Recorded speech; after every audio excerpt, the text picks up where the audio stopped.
महाराष्ट्र चुनाव के नतीजे अब नए विवादों में घिर गए हैं। विपक्ष तो पहले से ही चुनाव में धांधली के आरोप लगा रहा था, लेकिन अब महायुति के ही सहयोगियों ने इन नतीजों पर सवाल खड़े कर दिए हैं।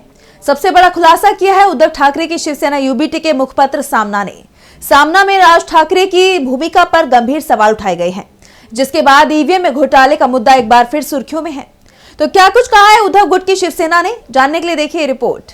महाराष्ट्र में देवेंद्र फडणवीस के नेतृत्व में नई सरकार का गठन तो हो गया, लेकिन विपक्षी पार्टियां सत्तारूढ़ गठबंधन पर लगातार हमलावर हैं। अब उद्धव ठाकरे की शिवसेना यूबीटी के मुखपत्र सामना में राज ठाकरे की भूमिका पर सवाल खड़े कर दिए गए। महाराष्ट्र नवनिर्माण सेना यानी कि मनसे प्रमुख राज ठाकरे ने महाराष्ट्र चुनाव के नतीजों पर सवाल खड़े किए थे और कहा था कि शरद पवार को इतनी कम सीटें मिलना संभव बात नहीं लगती। इसको लेकर अब उद्धव ठाकरे की सेना ने उन पर निशाना साधा और ईवीएम में घोटाले की बात कही। सामना में लिखा गया है कि हमारे देश में चुनाव और चुनाव प्रणाली लागू करने वाली व्यवस्था लुटेरों का गिरोह बन गई है। भारतीय जनता पार्टी से खास नजदीकी रखने वाले मनसे प्रमुख राज ठाकरे ने अचानक महाराष्ट्र चुनाव नतीजों पर संदेह व्यक्त किया है। उनकी भूमिका थी कि देवेंद्र फडणवीस ही मुख्यमंत्री बने, लेकिन अब जब फडणवीस मुख्यमंत्री बन गए हैं तो राज ने महाराष्ट्र के समग्र नतीजों पर आपत्ति जताई है।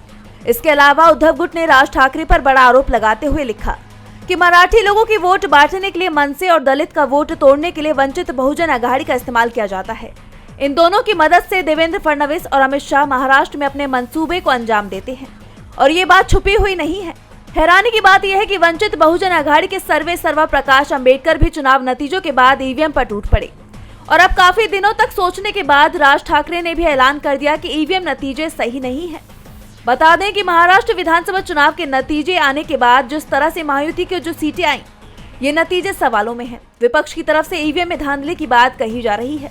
ऐसे में सवाल उठ रहे हैं कि क्या महाराष्ट्र में चुनावी नतीजे किसी साजिश का हिस्सा हैं? क्या वाकई ईवीएम से छेड़छाड़ हुई थी? डीबी लाइव की रिपोर्ट।